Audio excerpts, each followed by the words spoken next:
Amora sat in the silence of her room, clutching her knees to her chest, tears streaming down her face. She whispered to herself, "If only I could cut it off. If only I could live like other girls." The face on her back stared blankly into the night. She wanted nothing more than to tear the strange face from her back, to rip away the burden that mocked her every step, a silent shadow she never chose, a curse she never asked for. Welcome back. As you enjoy the story, don't forget to like, comment, subscribe and also share with your friends. Now back to the story. In a quiet village at the edge of the riverbank, a young woman named Enkay went into labor. The midwives gathered in her small hut, fanning her and whispering prayers. Outside, women in Ankara wrappers sat with calabashes of hot water, waiting for news of the new life about to enter the world. The night was still, save for the rustle of palm fronds and the cry of crickets. The child was born just before dawn. At first, the midwives smiled. She was a girl, with soft brown skin and tiny fists waving in the air. But their smiles froze when they turned her over to clean her.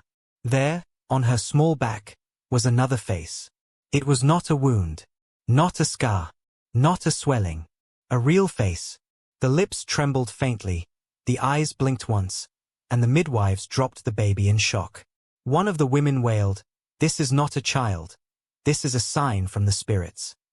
Enkay, weak from labor, reached for her baby. But when her eyes fell upon the back, she shrieked and covered her head with her wrapper. The hut filled with whispers, some saying the child was cursed, others insisting she should not live. By the time the sun rose, Enkay had made her choice. She refused to nurse the baby. She pushed her away with trembling hands and muttered, "No child of mine will carry such shame." That same evening, she left the newborn by the shrine at the edge of the village and walked away. The baby did not die. An old traveling musician, a widower named Obi, had been passing through the village. His eyes were tired from years of singing in marketplaces and drinking palm wine under the stars. When he heard the faint cry near the shrine, he bent down and found her swaddled in a faded cloth, and already crawling close. He carried her in his arms, and the moment he turned her tiny body, he saw the face on her back. His breath caught, but unlike the midwives, he did not throw her aside. He whispered, "Strange one, but still a child. If the world will not keep you, I will." He named her Amora, meaning grace. Amora grew under Obi's care. He tied her to his back with bright dashiki cloths, moving from town to town, singing in markets, and playing his wooden flute. She learned to walk on dusty paths, to clap along to rhythms, to laugh at small things. But wherever they went, whispers followed. Children pointed when the wind lifted her wrapper, and women drew back as though she carried sickness. By the time Amora could speak clearly, she already knew she was different. She had tried to touch the face on her back many times, twisting her little hands behind her, but she could never see it. Obi never lied to her. One evening, when they sat by the fire eating roasted maize, he told her plainly, "You have another face behind you. People fear what they do not understand. But remember, it is not your fault." Amora nodded, but tears slipped down her cheeks. "Why did my mother leave me?" Obi sighed deeply. Sometimes, fear is stronger than love. But you are not alone. As Amora grew older, something unusual began to happen. When she sang along with Obi's flute, her voice was sweet, but faint. Yet the villagers who stopped to listen swore they heard two voices. One soft, one deeper, rising and falling in harmony. Obi noticed it first when they performed at a harvest gathering. Amora sang a simple tune, her eyes closed. The crowd stared in awe, some even trembling. Her lips moved, but another voice, clear and haunting, flowed with hers. The sound seemed to come from behind her. Obi realized with a start. The face on her back was singing too. The whispers grew louder after that. Some said she was blessed, others insisted she was dangerous. But the more people gossiped, the more Amora withdrew. She would cover herself in long flowing kaftans, hiding her back, singing only when Obi urged her to. Inside her, questions grew like weeds. Was she truly human? Would she ever be loved? Or would she always be the child abandoned at birth, carrying a secret that frightened the world? That night, as the fire crackled low, Omalicha sat beside Obi. "Papa," she whispered, calling him the only name of comfort she knew. "What if my singing is not a blessing? What if it brings trouble?" Obi looked at her with tired but gentle eyes. "Child, every gift looks strange at first. But one day, people will see you differently. Even your mother, if she still lives, will regret leaving you." Omalicha turned her face to the dark sky, stars scattered like broken shells, and wondered if such a day would ever come. But fate was already moving.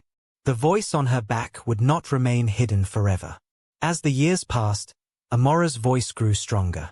By the time she was 12, people in different villages had begun to speak of the little girl who sang with two voices. When Obi carried his flute to the marketplaces, crowds gathered, not for him anymore, but for her. At first, she sang shyly, clutching the edge of her Ankara dress and keeping her eyes down. But the moment her lips opened, the air changed. It wasn't only her own sweet tone. It was the echo, the other voice flowing from her back. Together, the two voices wound around each other like vines on a tree, deep and light, sorrowful and joyful at once. Some listeners wept without knowing why. Others clapped their hands and threw cowries at her feet. But not everyone celebrated. In the shadows, there were always whispers. "She is not natural. She carries spirits. Such a child should never have been allowed to live." One market day in a neighboring town, Omalicha sang as Obi played his flute. The crowd was large. Some danced, some swayed, others just stared, mouths open. Among them was a woman in a Kent wrapper, her eyes dark with recognition. It was Enkay, Omalicha's mother. She had remarried years ago, moving to another town, carrying the guilt of what she had done like a hidden stone in her chest. She had never seen her daughter since the night she left her at the shrine. But now, watching the girl sing with two voices, she knew at once who she was. The same birthmark at the side of the brow. The same small dimple at the corner of her mouth. Enkay staggered back, clutching her wrapper tight. She whispered, "It cannot be, my child." Then, trembling, she melted into the crowd and disappeared before Omalicha could notice her. That evening, Obi and Omalicha counted the cowries they had been given. She was smiling, proud that people had clapped for her. Obi only nodded, but his heart was heavy. He had seen the way some villagers looked at her, half in awe, half in fear. He knew that fame could be both a blessing and a danger. "Omalicha," he said softly as they sat by the fire that night, "promise me something. Never sing alone when I am not near. The world can love you one moment and turn against you the next." She looked up at him, puzzled. "But Papa, my singing makes them happy." "Yes," he answered, "but it also makes them afraid. And fear can be crueler than hate." Despite his warnings, Omalicha's gift kept spreading. By the time she was 15, word of the girl with the two voices had traveled far beyond their village. Wealthy traders invited Obi and Omalicha to perform at wedding feasts. Women hired them for naming ceremonies. Children followed them along the road, chanting her name. But along with admiration came envy and suspicion. One evening, as they performed at a harvest festival, an elder in a flowing white kaftan suddenly stood and shouted, "This is not music. This is witchcraft. That second voice belongs to no human child." The crowd gasped. Some stepped back. Others murmured, unsure. Omalicha froze, her song cut short. Her eyes filled with tears as people began pointing at her. Before the whispers could turn into shouts, Obi stepped forward. His voice was calm but firm. "This child is mine. She sings because the gods gave her a gift. If you call it a curse, then curse me too. But you will not harm her." The elder spat on the ground and walked away, but the seed of fear had been planted. From that night, Obi kept Omalicha close, watching every face in the crowd with suspicion. Omalicha, however, could not forget the way the people had looked at her, half amazed, half ready to drive her away. She asked Obi, "Papa, what if they are right? What if I really am a curse?" Obi's hands shook as he cupped her face. "You are not a curse. You are my child. And no matter what face you carry on your back, you have the heart of an angel. Never forget that. Still, deep inside, Amora began to wonder if her life would always be one of running, singing for people who loved her voice but hated her secret. She did not know that her story had already begun to spread beyond the markets, beyond the villages, beyond even the towns. People were whispering in palaces now. A prince, far away, had already heard of the girl with two voices. By the time Amora turned 17, her name had become known in towns she had never even visited. The girl with two voices. The child who could make both men and women weep with a single song. Traders carried her story like goods on their backs, telling it in marketplaces, at palm wine stalls, even during journeys by canoe across wide rivers. Some believed she was blessed by the gods. Others swore she carried spirits and should be avoided. But whether in fear or in wonder, her name was on many lips. One season, Obi and Amora were invited to sing at the compound of a wealthy chief in a nearby town. The chief's wives dressed in bright Kent skirts and gold beads welcomed them with food and drink. The yard was full of people, more than Amora had ever seen in one place. When Obi raised his flute and Amora began to sing, the courtyard fell silent. Her voice rose like a soft wind, then deepened into something almost otherworldly. The second voice, the one from her back, joined in, and the two blended so perfectly that some of the women began to sway, tears streaming down their faces. But not everyone was moved with kindness. In the shadows, one of the chief's advisors leaned close to him and muttered, "This girl is dangerous. A spirit child. If you let her continue, she could sway the hearts of your people more than you ever could." The chief frowned, his fingers tight around his staff. That night, after the guests had left, Obi overheard whispers that some wanted the girl silenced. Sensing danger, Obi decided it was time to move again. But Amora was tired of running. "Papa," she said as they packed their few belongings, "all my life we have hidden. Every time I sing, people love me but they also fear me. If the world will never accept me, then what is the use of my voice?" Obi placed a hand on her shoulder. "Child, you do not yet know where your gift will take you. But I know this, gifts like yours do not come without reason. Patience will show you." Amora sighed. She trusted Obi, but in her heart, she longed for more. She wanted a place where she did not have to hide her back under long flowing kaftans, where her singing would not bring whispers of curses. Their journey took them through forests, across rivers, and into towns bustling with trade. In one busy marketplace, while Amora sang to earn a little food, a richly dressed stranger stopped in his tracks. He was a messenger from the royal palace. His eyes widened as he listened to the girl whose voice seemed to echo with two souls. That evening, he approached Obi. "The palace has heard of this child. The queen herself wishes to see her. Bring her to the capital. She will be safe there." Obi was cautious. He had seen how quickly admiration could turn to suspicion. But the man swore on his life that no harm would come to Amora. The journey to the capital took days. For the first time in her life, Amora saw wide streets lined with tall compounds, men in dashikis of fine cloth, women in flowing ankara gowns with coral beads. She held Obi's hand tightly, her eyes darting from one sight to another. At the palace gates, guards stared as they entered. The queen sat on a raised stool, her robes glittering with gold embroidery. She was surrounded by courtiers, all eager to see this girl with two voices. Obi's flute began to play, and Amora lifted her head. Her voice rose, trembling at first, then strong. The second voice joined in, deep and haunting. The great hall fell into silence so complete that even the sound of the drums outside faded.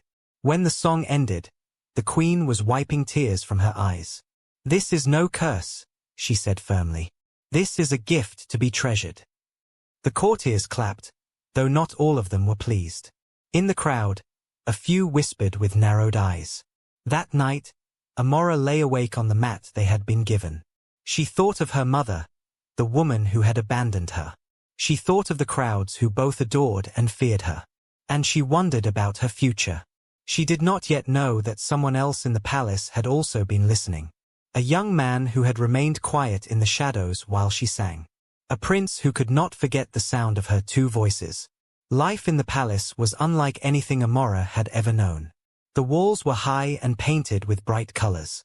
The courtyards smelled of roasted meat and palm oil. Servants hurried everywhere, carrying baskets of food and calabashes of water. Omalicha was given clothes finer than she had ever touched. Ankara skirts stitched with golden thread, soft sandals, and beads for her wrists. But splendor did not erase whispers. Whenever she passed, some of the palace women lowered their voices. "That is the girl with the face on her back," they said. "Her voice is sweet, but who knows what lies behind it?" Some were merely curious, others envious of the queen's favor toward her. Obi, though relieved to see her safe, never stopped warning her. "Remember, child," he said one evening as they shared roasted yam in their small chamber. "Palaces are full of honey but also full of poison. Be careful who you trust." Omalicha nodded. But she could not silence the hope that maybe, just maybe, this could be the place where she finally belonged. Her performances in the great hall became more frequent. When she sang, the entire palace fell quiet. Her two voices filled the room, echoing against the carved walls, softening even the hardest of men. The queen herself often asked for her songs during long evenings, saying they eased her troubled heart. Yet not all hearts were softened. One of the courtiers, a proud man named Okoro, grew jealous. He whispered to others, "This girl will bewitch the queen. She will use her strange gift to rise above us all. We must not allow it." The whispers turned into plans. One evening, Omalicha was asked to sing at a feast. The hall was lit with oil lamps, their flames dancing on the walls. The tables overflowed with food, goat meat, fried plantain, pots of pepper soup. Drummers beat out rhythms while dancers spun in Kent raps. When Obi began to play his flute, Omalicha lifted her voice. As always, the second voice joined, weaving around hers, filling the hall. People swayed, entranced. But suddenly, a shout cut through the music. "Look at her back." Before Omalicha could turn, two women rushed forward. With quick hands, they tugged at her wrapper and pulled it loose. Gasps filled the hall. For the first time, many saw the truth clearly. A face on her back, its eyes blinking, its lips moving faintly as if alive. Cries rose at once. Some shouted in awe, others in fear. One man fell to his knees, muttering prayers. Another spat on the ground. "Abomination," he hissed. Omalicha froze, her heart pounding. She wanted to run, but her legs would not move. Tears blurred her sight. For the first time in her life, she felt stripped bare before all. Then the queen rose. Her voice was sharp and steady. "Enough." The hall fell silent. She walked forward, her golden earrings swaying. She looked at Omalicha, then at the crowd. "This child is not cursed. The gods do not waste their gifts. You may see a face, but I see a miracle. You call her abomination, yet her songs bring peace to your hearts.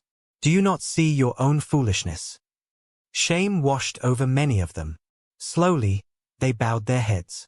Omalicha clutched her wrapper tightly and held back sobs. For the first time, someone had defended her publicly with authority. The queen reached out and touched her shoulder gently. "Never hide what you are. Your gift is the reason you were brought into this world." But not everyone was silenced. In the shadows, Okoro's anger deepened. "The queen is blinded," he whispered to himself. "If this girl remains, she will rise higher than us all." Omalicha did not hear him. That night, as she lay awake, she thought of the queen's words. A strange warmth filled her chest. For the first time since she was born, she felt her back was not a burden but something more. She also thought of another presence, the young man who always watched quietly from the edge of the gatherings. He had not spoken to her, but she noticed his eyes followed her every time she sang. His gaze was not fearful like the others. It was steady, searching. She did not yet know he was the prince. Days passed after the feast where Omalicha's back was revealed. Whispers still drifted in corners of the palace, but they no longer carried the same strength. The queen's words had shielded her, and many who once doubted now came to her secretly, asking for songs to ease their sorrow or calm their sleepless nights. But while some hearts softened, others hardened. Okoro, the bitter courtier, had not forgotten his anger. In the silence of night, he spoke with those who feared Amora's gift. If we do not end this now, he told them, she will rise above us all. Today it is her voice in the Queen's hall. Tomorrow, she will rule this palace. And so, a plan was made.